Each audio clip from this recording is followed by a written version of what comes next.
programa Equinócio Verdade de hoje, nós vamos falar sobre a poluição do Rio Amazonas.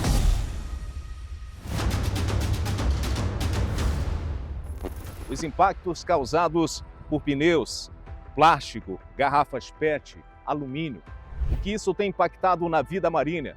O que isso tem impactado na vida do ser humano? O que está sendo feito para melhorar essa situação? Qual o trabalho das pessoas envolvidas numa verdadeira força-tarefa de limpeza do Rio Amazonas? Tudo isso e muito mais você confere a partir de agora no Equinócio Verdade, que está no ar.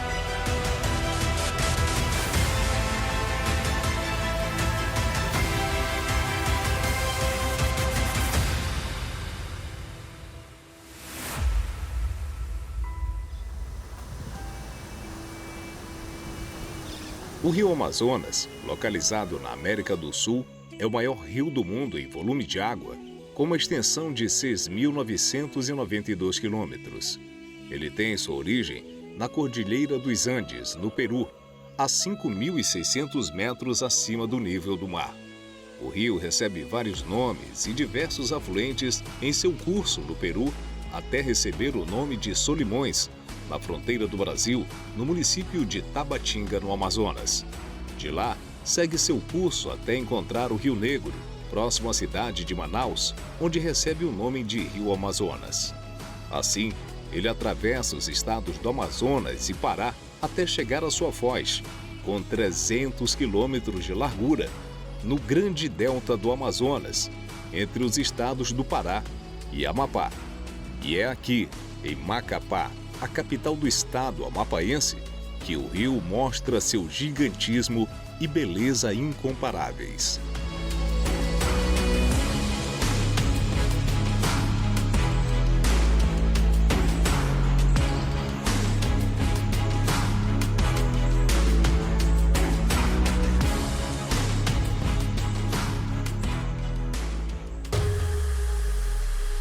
Mas logo, a beleza dá lugar a uma grande preocupação: a poluição do Rio Amazonas. Estudos e pesquisas de várias instituições públicas e privadas comprovam que as águas amazônicas estão contaminadas. Uma das bacias hidrográficas mais importantes do planeta e uma das regiões de floresta tropical com a maior biodiversidade natural do mundo está sofrendo com a poluição. Enquanto há um tipo de poluição que salta aos olhos, nos igarapés próximos às cidades, há também uma forma silenciosa e invisível. O Rio Amazonas e seus afluentes sofrem com a presença da contaminação química por agrotóxicos, microplásticos, produtos farmacêuticos e outros tipos de contaminantes. Um estudo da Universidade Federal do Pará, a UFPA, estima que por ano sejam despejadas no Rio Amazonas 182 mil toneladas de plástico, garrafas PET. Esse lixo todo vai se acumulando e atingindo principalmente a vida marinha.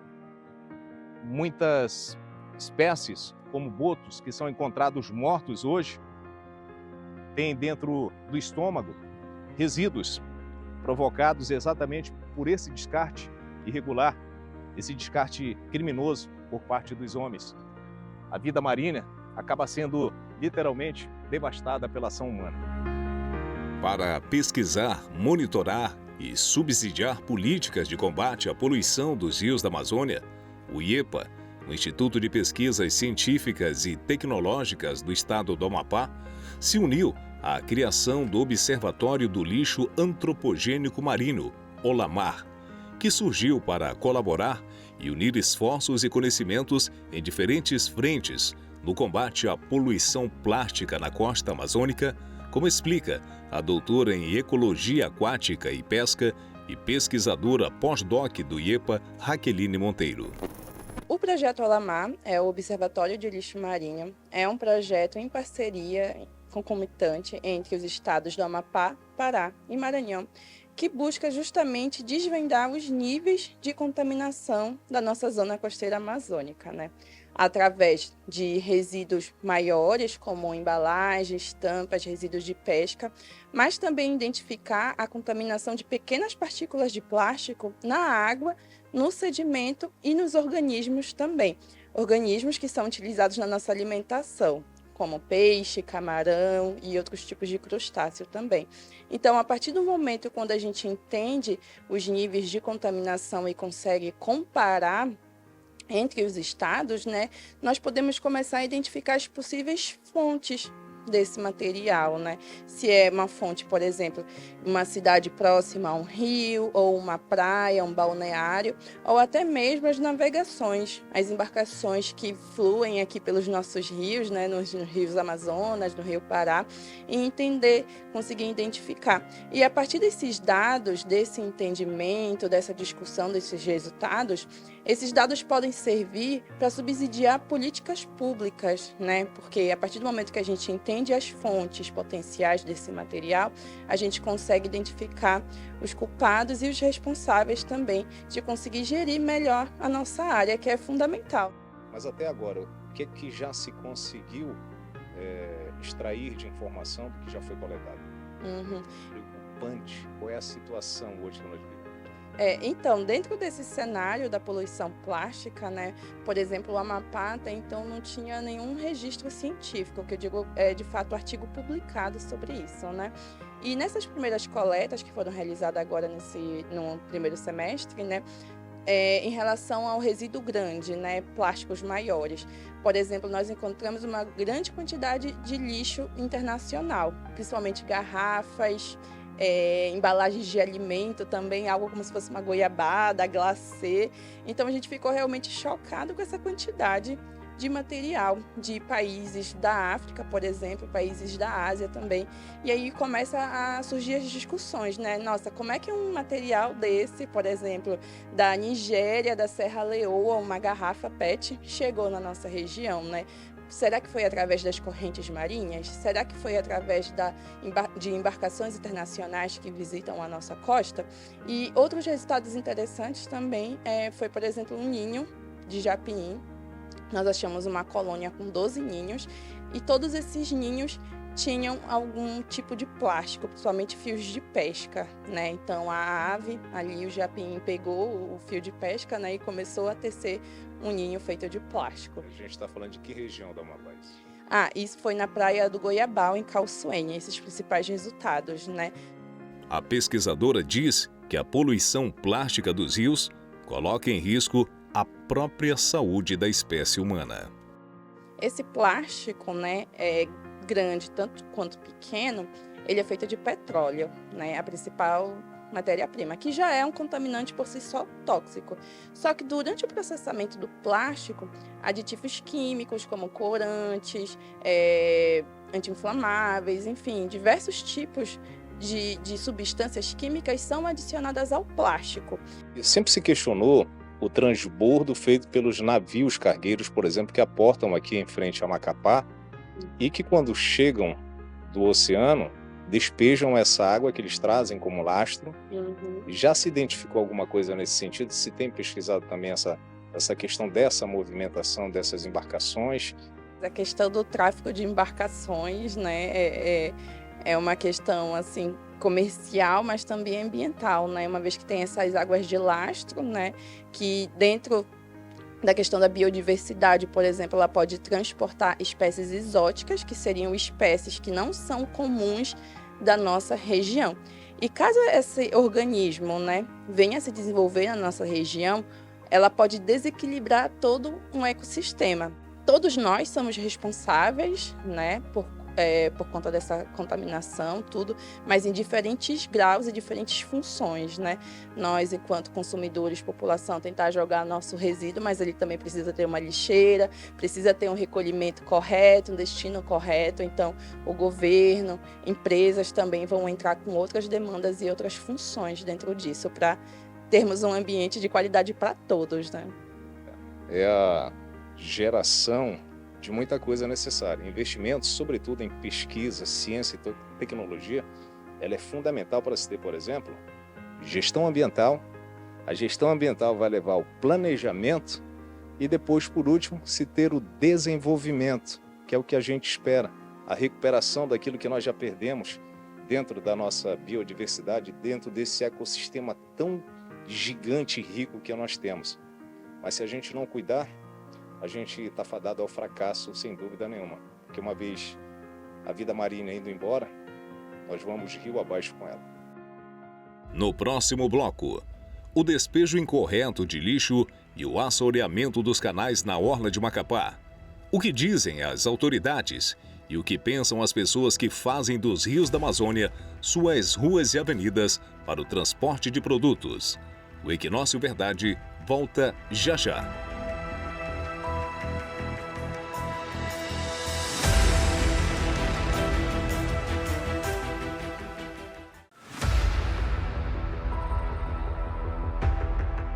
Caminhando aqui pela orla do Igarapé das Mulheres, a gente se depara com uma realidade não muito boa. É o lixo que é descartado dentro do rio. Essa prática, infelizmente, acaba depondo contra o meio ambiente.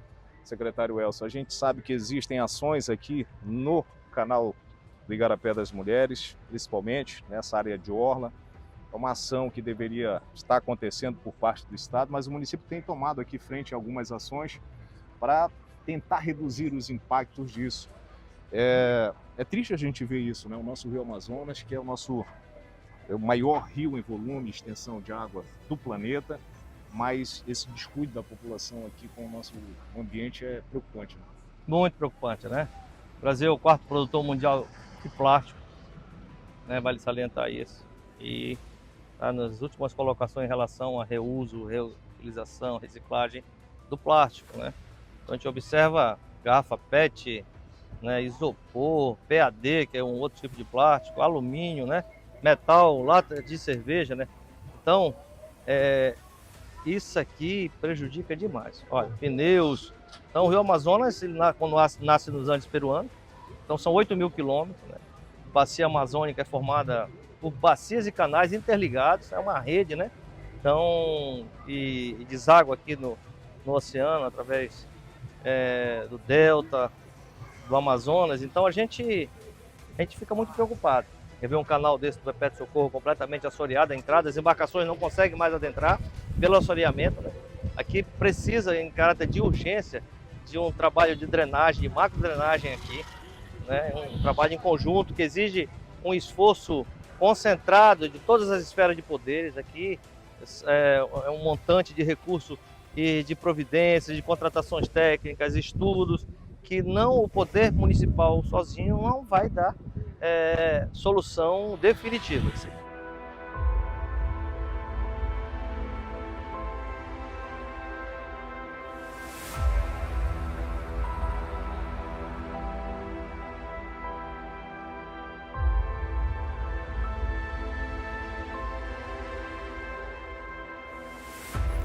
Olha, quando a gente fala em assoreamento, é isso aqui, a dificuldade que as embarcações têm para deixar essa região. Apenas as jabetinhas, que são aquelas lá, que são embarcações pequenas, de velocidade, elas conseguem passar com mais agilidade, mais rapidamente. Agora, essas embarcações que são utilizadas, na grande maioria, do transporte de pessoas, transporte de açaí, e até a cana, a nossa famosa cana, elas são utilizadas para isso. O Israel é da comunidade Santa Júlia do Jurupari, é uma região aqui em frente a Macapá, já no estado do Pará, no município de Afuá.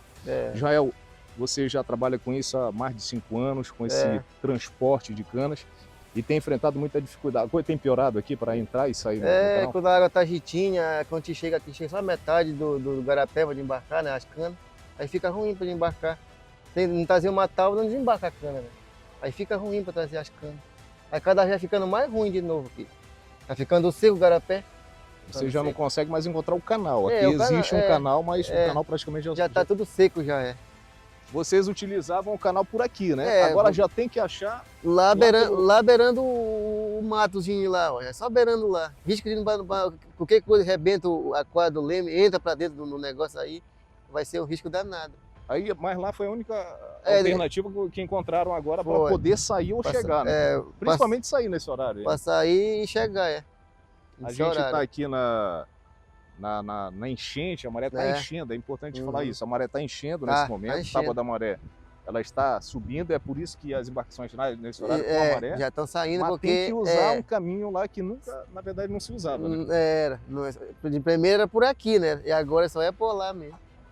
A dificuldade é o assoreamento que está tomando conta do canal aqui no Igarapé das Mulheres, e isso tem provocado, todo Muito instante, sujo, com a né? maré, as embarcações vão saindo, e sempre com o auxílio aí dessa vara aí que passa a ser companheira, né, Israel? Passa a ser companheira, e ali vai medindo a profundidade, né, o melhor caminho. Aonde vai dar mais fundo, aí o cara vai saindo. Aí vai empurrando ali até chegar numa área em que consiga ligar o motor, né?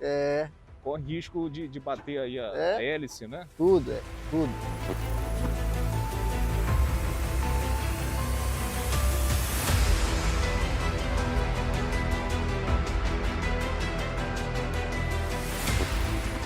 Isso, você já navega por aqui há quanto tempo aí já nessa... 30 anos. 30 anos, né? Direto. Mudou muita coisa aqui nessa entrada e saída no Igarapé das Mulheres? Né? Mudou, porque ficou muito seco. Tem uma época que cavaram aqui não, pô, ficou beleza, a gente Isso já entrava faz a qualquer quanto hora tempo, e você ainda saía. lembra?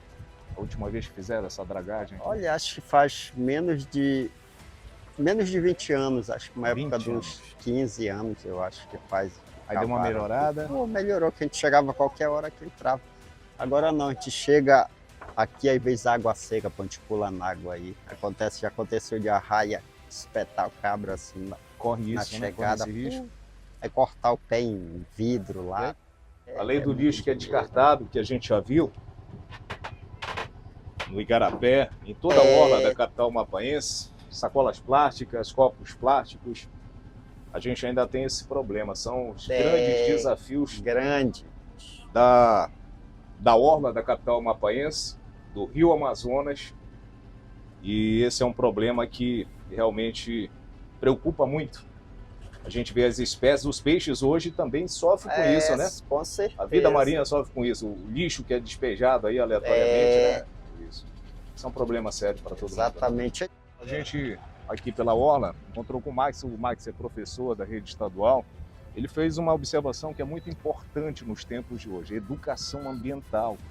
A gente sente muito a falta de campanhas, né, Max, para poder orientar as pessoas a, de repente, olha, a gente já observa bem aqui, sacolas que às vezes são deixadas aí, vão para dentro do rio, outras vezes são as próprias pessoas que utilizam essas embarcações.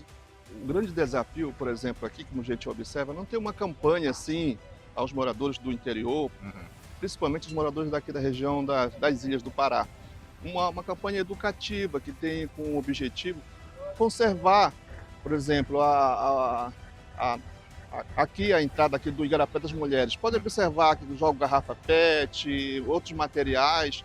Tinha que haver um processo de campanha educativa e até mesmo, se você observa, o poder público ele tem que também fazer a sua parceria também e entrar. Por exemplo, se eu observar aqui, você não tem, agora que foi colocado, né, recentemente com a praça, isso é um ponto muito bom, mas tinha que ter reservatórios maiores para eles, justamente colocar essa reserva e dizer, olha, proibido, não pode jogar lixo no rio. Isso vai fazer com que o meio ambiente ele seja preservado. Essa área aqui é de competência da Secretaria de Estado dos Transportes, a CETRAP. Agora a gente observou uma coisa aqui, secretário, que é preocupante ao mesmo tempo também, associado ao assoreamento, ao lixo. Se o Salgado puder pegar aquela embarcação que está com aquela lona ali, a lateral azul, Salgado, essa embarcação ela já foi abandonada ali, né? Um resto, na verdade, de embarcação, e como essa, muitas outras, secretário, que a gente já viu ali na entrada, tem também algumas embarcações nesse sentido, que são abandonadas. Isso acaba também comprometendo o fluxo das outras embarcações. A prefeitura, de repente, pode fazer uma ação aqui para a retirada desses destroços de embarcação? Não, nós podemos acionar a Marinha, né? A Marinha, a Marinha, né? Que tem a prioridade para acionar os proprietários dessas embarcações. Inclusive, a questão de licenciamento, tudo é feito pelos portos, né? Então, a gente precisa acionar... Responsabilizar, na verdade, aí também, né? Fazer a retirada. E, se precisar de apoio, a prefeitura está aqui para fazer a retirada. O prefeito já acionou, já nos acionou, pediu para nós avaliarmos essa situação aqui, porque isso está causando transtorno assim, gravíssimo nas áreas urbanas, inclusive com reflexo no impacto na saúde do município, porque nós recebemos toda essa população que vem das áreas ribeirinhas. Então, toda essa questão desse esgotamento sanitário tem aumentado alguns índices de vinculação hídrica de doenças, entendeu? Como diarreias, né? Então, assim, a gente tem que estar muito atento. O reflexo disso está lá na UBS. Na UBS, né? Isso reflete lá na UBS com aumento, assim, em alguns períodos, uma escala muito maior. Então, o prefeito tem atentado a isso, porque isso impacta no orçamento do município de forma muito séria. Então, o lixo urbano, isso aí vai acrescentar ainda mais. Você vê, as águas traem, a maré traz esses lixos, né, adentro nos canais, provoca um alagamento na cidade e esse transtorno. É um problema sério, é um problema que exige solução de várias mãos, debate, discussão, porém solução. Não adianta nós discutirmos, vamos discutir a COP30, vamos discutir a Rio 21 e tal, e não apresentarmos soluções definitivas. O mundo debate, o mundo todo debate essa questão ambiental, mas de soluções práticas tem muito pouco. Daqui a pouco, no último bloco, como ações coletivas têm tentado salvar o Rio Amazonas. É já no Equinócio Verdade.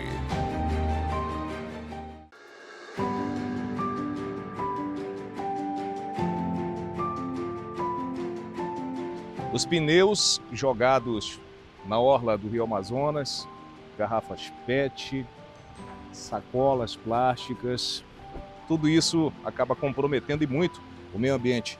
Geralmente esses pneus aqui eles vão parar, serve até como criadouro da dengue, dentro do Rio Amazonas. Para recolher tudo isso, o trabalho é muito pesado, envolve muitas pessoas, uma força-tarefa. Desde 2019, a Sandra coordena um projeto, é um movimento popular, na verdade, que tem ganhado muita força, Sandra, ao longo de todos esses anos. Agora tem que colocar a mão na massa mesmo, né? É verdade, a gente não tem medo de botar a mão na massa, não. Todos os anos a gente desce a orla do Perpétuo Socorro para literalmente limpar o Rio Amazonas, coletar o lixo descartado inadequadamente lá. E esse movimento hoje já não é mais só dia 18 de novembro. A gente já expandiu para as escolas. Esse ano a gente já fez ação social dentro das escolas, em conjunto com a SED, com a Promotoria do Meio Ambiente, em março, no mês das águas. Agora, em junho, já estamos na segunda edição do projeto no Dia Mundial do Meio Ambiente, na limpeza da orla do Perpétuo Socorro, onde a gente pôde contar com vários parceiros, né? A gente observa aqui pneus que são descartados, garrafas PET, tudo isso aqui. Em uma dessas ações, em apenas 2 horas, vocês retiraram mais de 16 toneladas de lixo do Rio Amazonas. E não apenas pneus, sacolas, mas tinha lá o que dá para mobiliar uma casa. Exatamente. Esse movimento foi em 2019, com a ajuda da estrutura da máquina pública, né?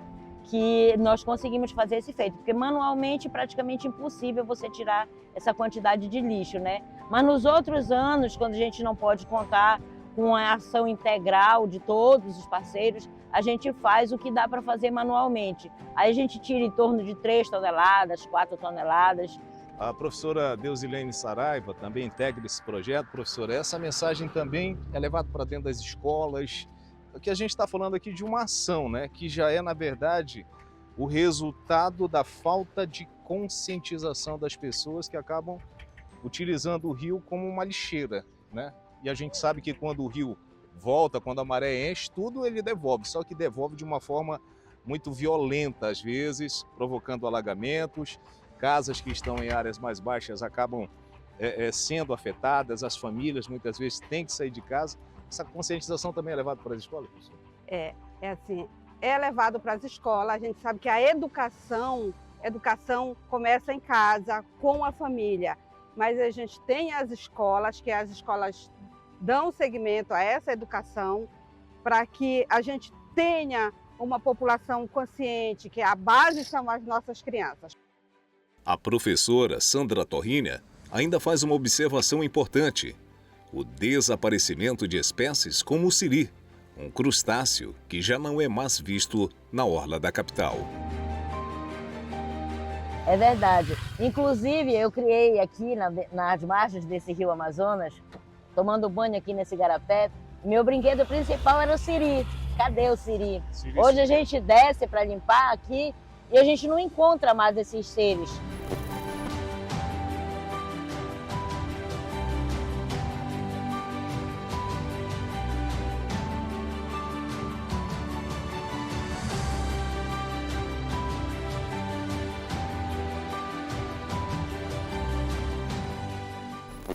Aqui nesse trecho do Rio Amazonas, compreendido entre o bairro Perpétuo Socorro e o Cidade Nova, nós temos a saída de um esgoto. Aqui deveria ser para águas pluviais, ou seja, a água da chuva, que é captada lá em cima, deveria escoar por aqui. Mas aqui se transformou num verdadeiro escoador de dejetos humanos. O odor aqui é muito intenso, muito grande, e a gente já vê ainda a obstrução ali por muito lixo nessa galeria. Isso acaba provocando uma série de problemas, principalmente de saúde, para quem frequenta esse lugar, que é um lugar usado muito para o banho durante os finais de semana. Aqui o meio ambiente, mais uma vez, é desrespeitado.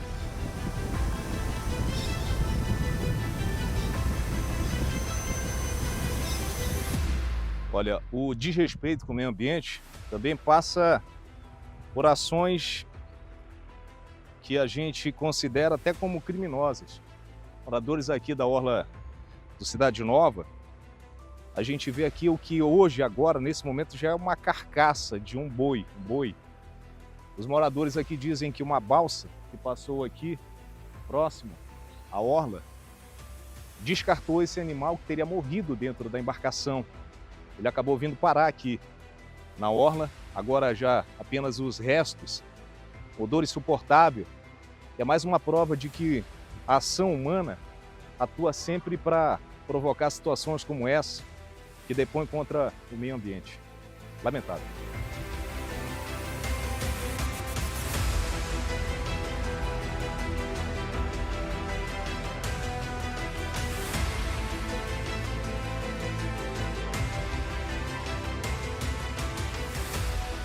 No programa Equinócia e Verdade de hoje, nós falamos sobre a poluição do Rio Amazonas, as causas, os efeitos, a ação humana direta para que esse, que é o maior rio em volume e extensão de água do planeta, esteja atualmente nessas condições.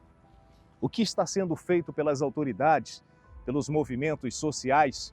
Que tipo de ação os nossos pesquisadores estão tendo para monitorar e tentar encontrar soluções para a limpeza do nosso Rio Amazonas?